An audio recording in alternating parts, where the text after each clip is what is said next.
everyone. Thank you so much for coming, and thank you for inviting me. Quite overwhelming to have almost a full room today. So hopefully I'll be able to give you something new and exciting, and maybe also something to reflect on things that are familiar for you. I'm here to talk exactly as mentioned about debunking the myth, but with a bit of a twist. Funnily, when I submitted this entry of this speech in early this year, there was a different mindset, and then when I actually started working on the slides, I felt that there was something more that needed to be said. So I'm hoping to also give a bit of an element of surprise. Indeed, my name is Andreas, but before introducing myself, just a quick context about where I am currently working at. So for the ones who don't know, Hellon is an innovation consultancy, a service design agency was kind of what we used to call ourselves, but now we've evolved into placing ourselves as an innovation agency and very much focusing more on what we call enabling new horizons. So right now our positioning is much more about thinking towards the future, enabling new revenue streams, both incrementally or exponentially, depending on what you want to achieve. And that's very much the space of what we're working on. It's very much about the new stuff. And it is within that domain that I'm now here to share some of the learnings. A bit about myself. So Andreas Pattichis, you can call me Andy. Quite a few familiar faces also here today. I've been in the space of service design since 2009, so quite a bit of a track record there. And I've had all sorts of different roles and hats throughout these years. Started off as an innovation consultant, going into service designer, design consultant. Today, a design director and a partner at Hellon. But something that I have been struggling with, and I'm sure everyone else resonates with this, is that there has never been a definition of what it is that I actually do. There is a job description, yes, but does it fit actually what happens? Not necessarily. And without having that clarity, it is the perfect breeding ground for myths and assumptions. Speaking about myths, obviously one exercise that I actually did before this talk, I had a couple of workshops with my colleagues, both in London and Helsinki, who are actually working virtually right now. So a big hello to my colleagues in both studios. And I actually asked directly, guys, I'm being asked to talk about some myths here. It would be great to hear some of these myths that you are listening yourself throughout the projects and the clients that you're working with. So I want us to play a bit of a game to start with. Obviously, me being Greek Cypriot, I took advantage of the opportunity of using Greek mythology in my slides. Very obvious, but making a point. And here you can see on the slide the goddess of truth, Alethea, and that is kind of what I'm trying to do today. So I'm going to show you, it's after the lunch break. We're all a bit, so let's energize a bit and also get us into the mindset of these myths. So I'm going to start showing you a sequence of 3 statements. And what I'm going to ask you is that if you have heard of this statement from someone that you have worked for, either a client, your sponsor, or whatnot, stand up. If you cannot stand up, raise your hand. Also, for the ones who are joining us virtually, you will be seeing these statements come through the chat, and I will be asking you to, like the statement if it's something that has resonated. So I kind of want to get a bit of a pulse of these myths, how kind of valid they are outside of Hellon. Is that all clear? So first statement, service design is too process-oriented. All right. So for the ones who are already standing, if the next statement is true, then you will raise your hand. Next, because I'm thinking there's going to be quite a few. Second, a customer-centric approach won't tell me more than what I already know. Oh, wow. Okay, that's a strong one. And then again, if you heard the next one, raise your other hand or shake your hands, whatever is free. And then the last one, service design inspires action but does not deliver. Isn't that encouraging? Such a nice, we are literally, yes, thank you, you may sit down. Yeah, it's we are in a bit of a domestic relationship with our profession, not gonna lie. And basically, what we are experiencing is all myths. We are listening and hearing all these myths, but by definition, actually, they are these widely held but false beliefs or ideas. And this is basically where I'm going to start debunking some of these myths. Is that a fire alarm?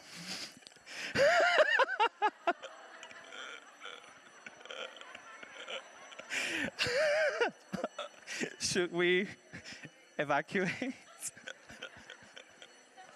Wow. Yeah. Career highlight here. Okay. Can I get some information on that, AV team? Yeah, I guess we should take it seriously. If we could stand up and exit in an orderly fashion, that would be really, really appreciated. Let's do some debunking later. Yeah, well done. Oh my God.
Mike. Hello, hello, hello, hello. Hello. Just give me 2 seconds. The alarm is off.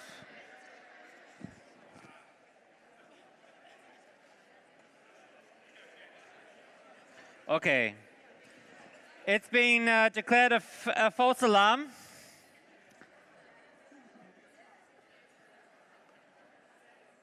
Yeah, okay. I mean, it's been sure for an interesting day. Can we use this opportunity to bring everyone to the front? There's still some chairs at the front here. That would be really, really appreciated. Put your hand up if you have a myth of that my chair is free next to you. No, I'm joking. If you've got a chair free next to you, you can move up and move in, or you can also invite someone to come sit next to you and make a new friend.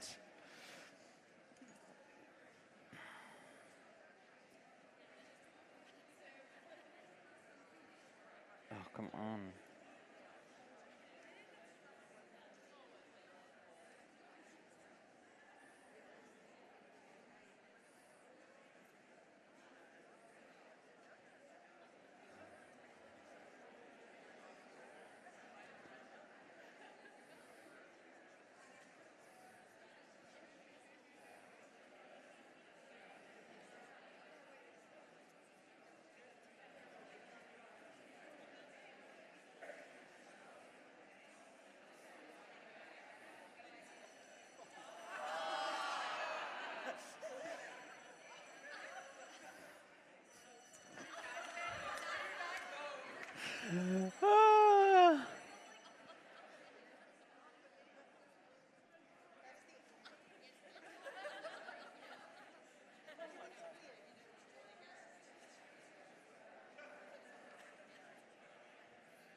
Okay.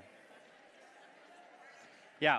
Let's give a couple of extra minutes for everyone to come in, and we'll see if we get some disco tunes to accompany us.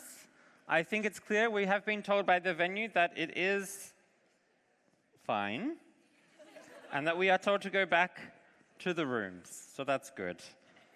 I will go backstage and just go put out the fire myself. But yes, I think we're good to go. Thank you so much for your patience, and sorry again for the slight delay in talk. Here we go.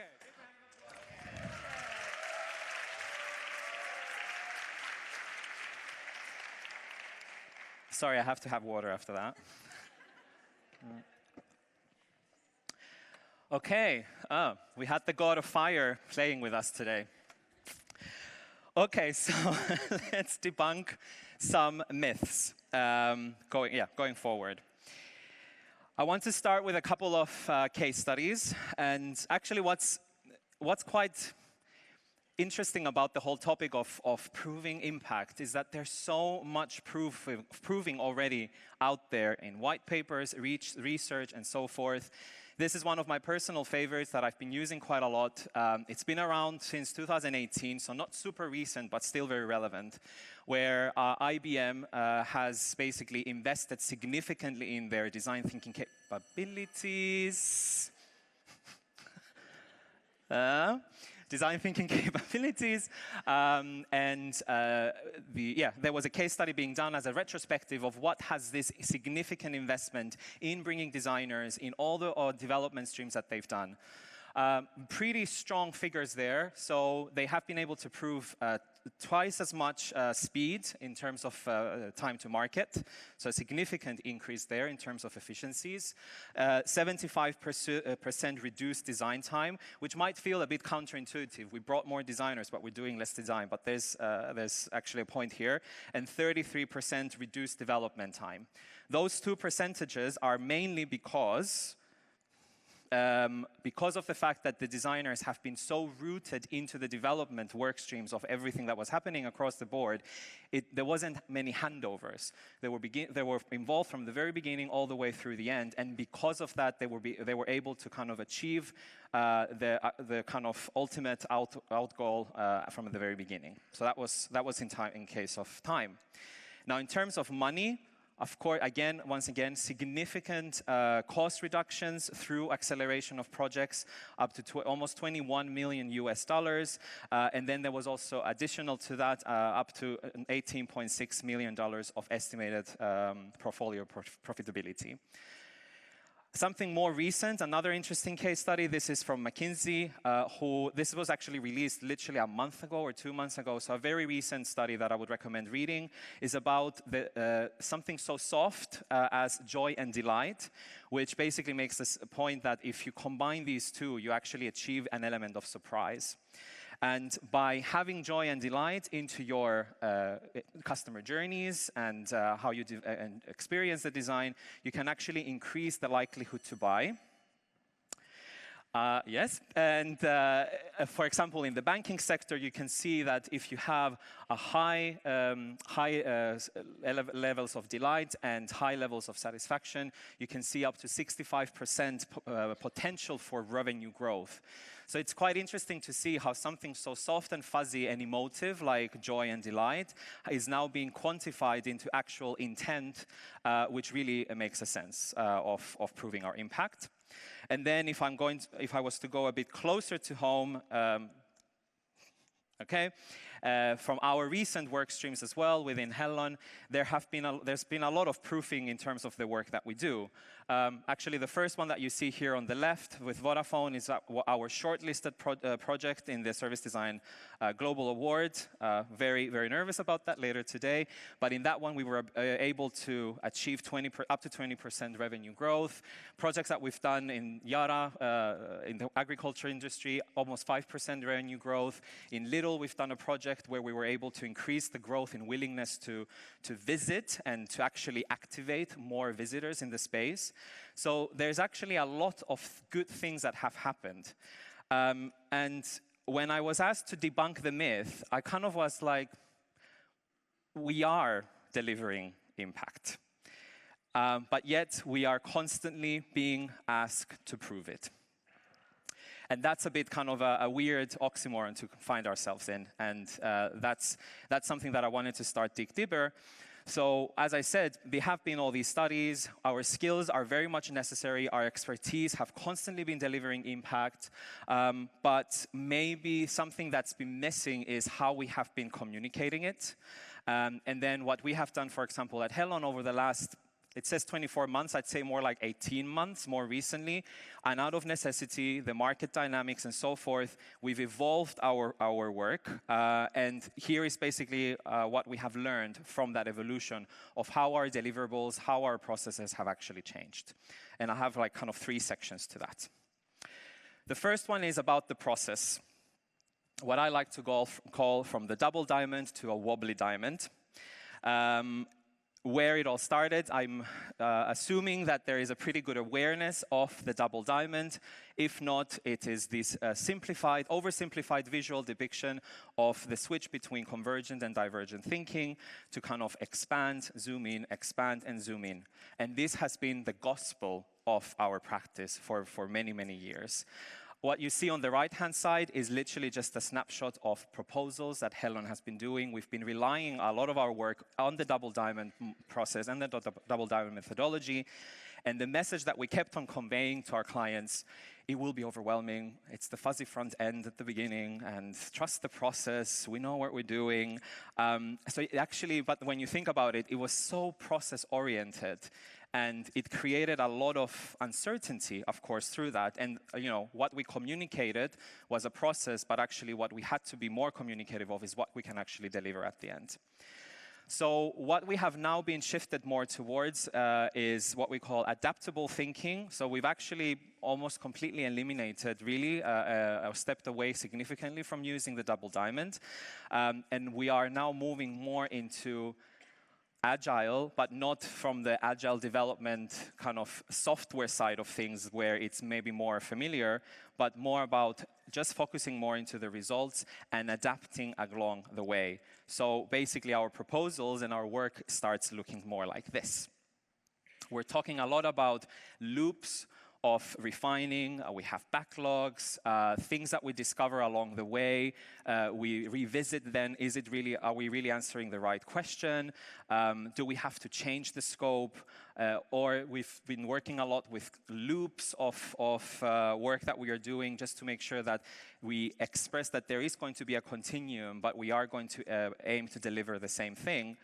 And that's basically as a result of the fact that there is such an exponential variation of design maturity right now. The double diamond came to be at a time and place when there was a low maturity, almost quite universally across the board. We needed to have something simple to be able to really communicate quite simply what it is that we do. But now we live in this wonderful world where we've got in-house teams. Some companies are more mature than others, and we need to be more adaptable. We cannot really have a one-size-fits-all. One recent case study that we've been doing in the rail industry where this has actually been very relevant is we have been scoping work without briefs, which is quite, for an agency might be a bit weird. You're often expected to wait for a brief and then create it. But what we have done with one of our bigger accounts is that we have these different sizes of projects. We've got the smaller requests, make me a keynote for this senior executive presentation that I've got in a couple of weeks, all the way to larger, more significant projects where you have to design a proposition or evolve something. And then we've created this whole delivery model around this sort of flexibility based only on resources rather than on a scope. And that has allowed for our client, who obviously is going through a lot of change as well themselves. Something that was relevant 2 months ago may not be as relevant today. So we have created this service model basically for our clients to be more adaptable like that.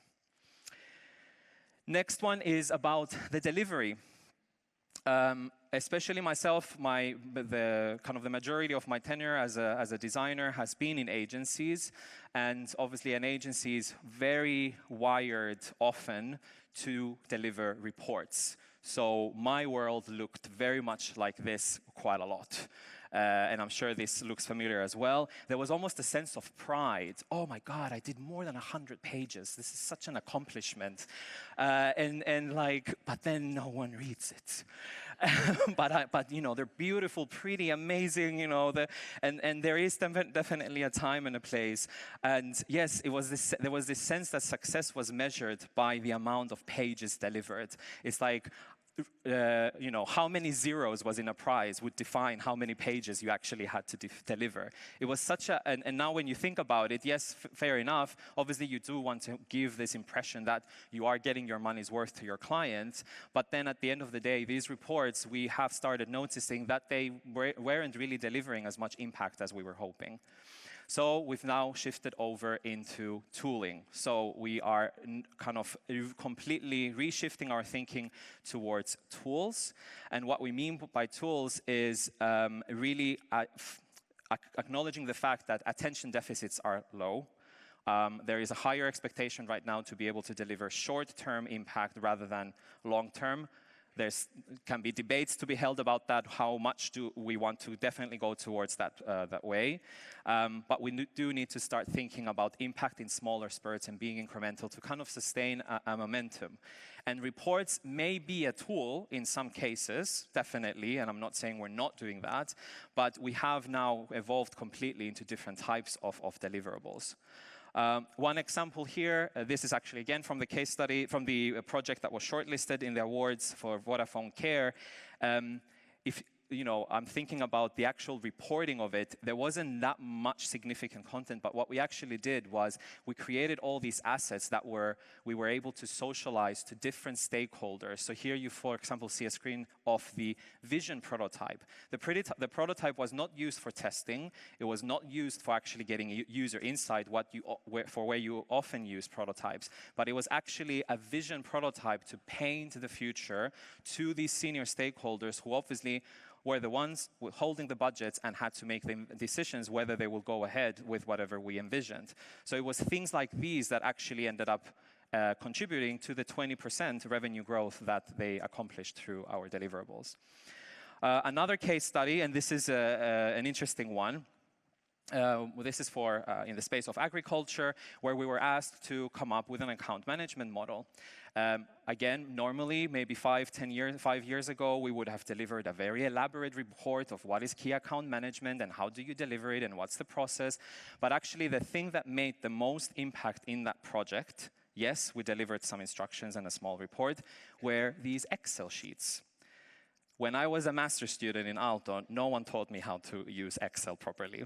But this is basically where we are right now, that the Excel sheets, because it's basically what the account managers were using, we had to deliver a tool that they would be able to use from day one, so that they didn't have to do the translation from the report into an actionable thing.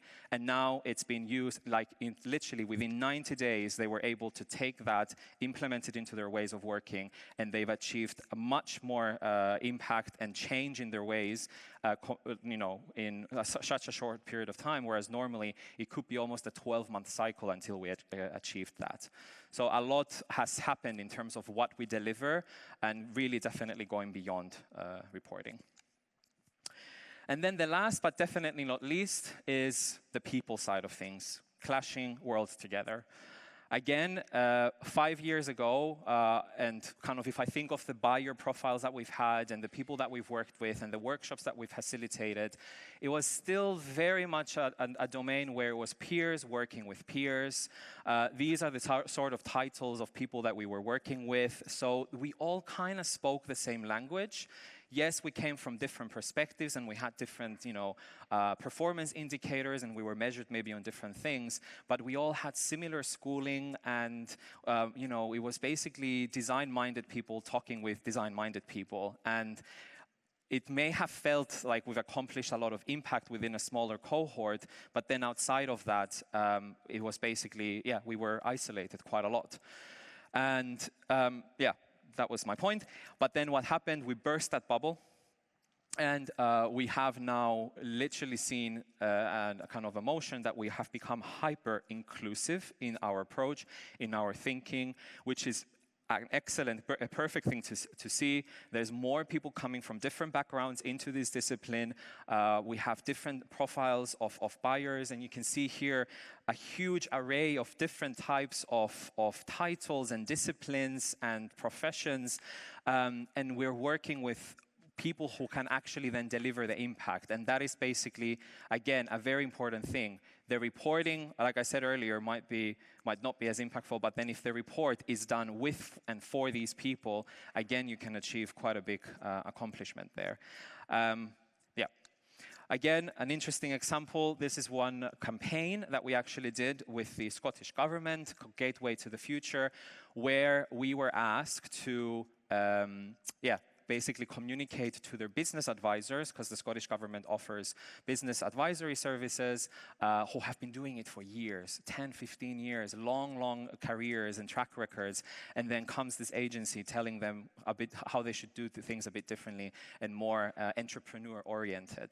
That was not an easy ask, but what we did was this big campaign where we actually literally repeated the same message in a very engaging way through interactive sessions, online webinars, that were not one-way kind of sessions with hundreds of participants, with people who don't speak the same language. And what was so amazing for us as practitioners from that point of view is that we were, of course, challenged a lot. Why should we do it like this? We've done it like that. We don't have the resources for this and so forth. But by hearing them out and having them involved from such an early point, today, the implementation of our vision is met with less friction because they were involved so early on.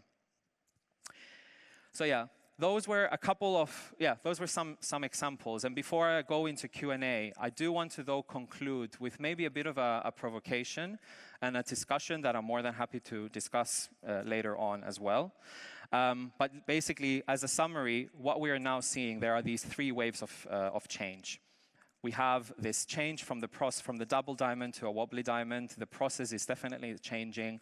And I'm sure people will come at me for this, because, yeah, double diamond, I know I'm like stepping on holy territory almost there.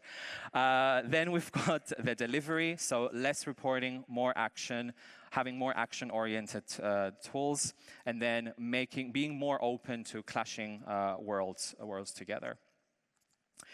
But in what I would like to leave you with some food for thought.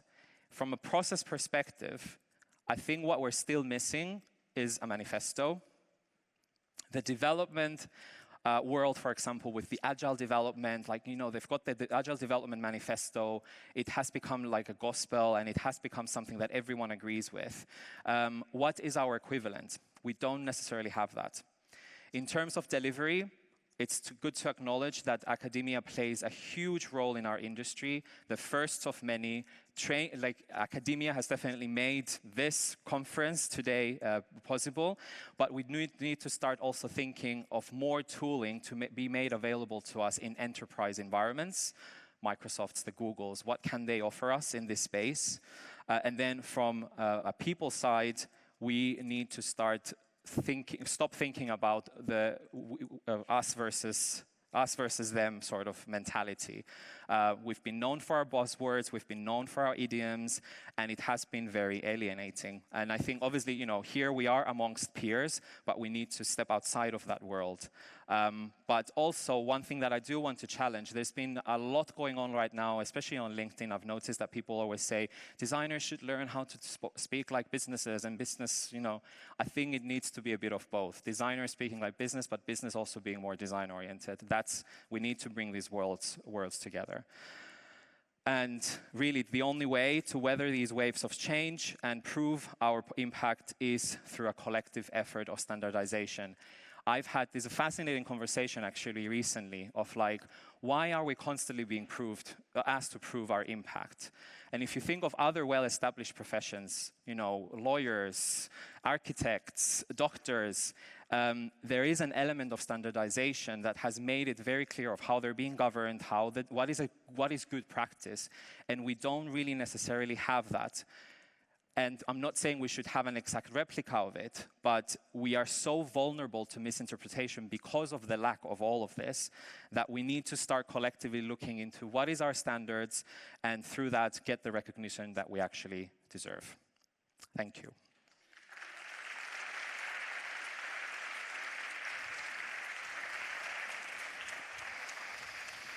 They all came back. They must have really enjoyed that talk. Yes. Okay, some questions. How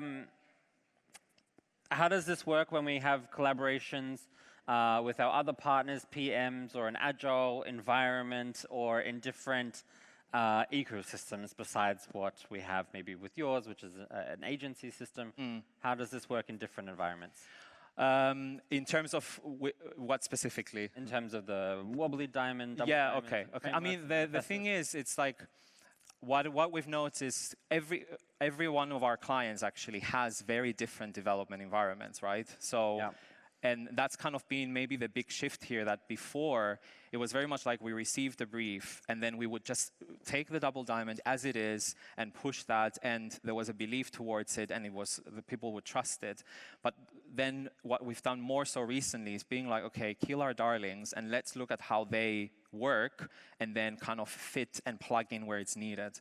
The example that I showed from the rail industry, that was very much where basically a client came to us and told that we are now shifting into a safe, agile environment, and we need to adapt to that. We cannot do this diamond stuff anymore. Yeah. So that was, it was a bit of a, oh my God, there was a bit of an element of like, identity crisis there. But that's why we created this model of like, let's look at how you brief us depending on the size of it. And it became so much more flexible. And now we're like, why didn't we do this earlier? So it's just about understanding how they work and then adapting to it rather than pigeonholing something. I'm very curious. You sparked my curiosity when you mentioned a manifest. What would you put in the manifest? What's the #1 line at the top of the manifest? What would you like to see in it? I think it would be kind of like the 10 commandments of service design. What's commandment #1? Like, for example, we talk a lot about user centricity. It's a very big, important element in our practice.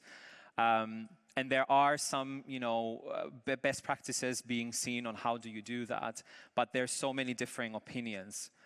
So, yeah, it's basically kind of having a common understanding of what is best practice, because I think one of the reasons why there is this misunderstanding of impact is because some clients maybe have seen not as good implementations of the approach, and then they've got this negative perception in the back of their heads. It's the same like when you go to a doctor. If you've had a really bad experience with your dentist the first time, you'll be terrified of dentists the whole of your life. So like the oath that they take. Yeah, so kind of, what's the oath that we take and how are we being made liable?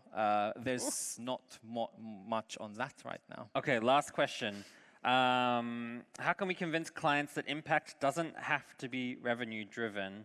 What other ways can we track impact, show our impact? How can we put that in a non-jargony service design language?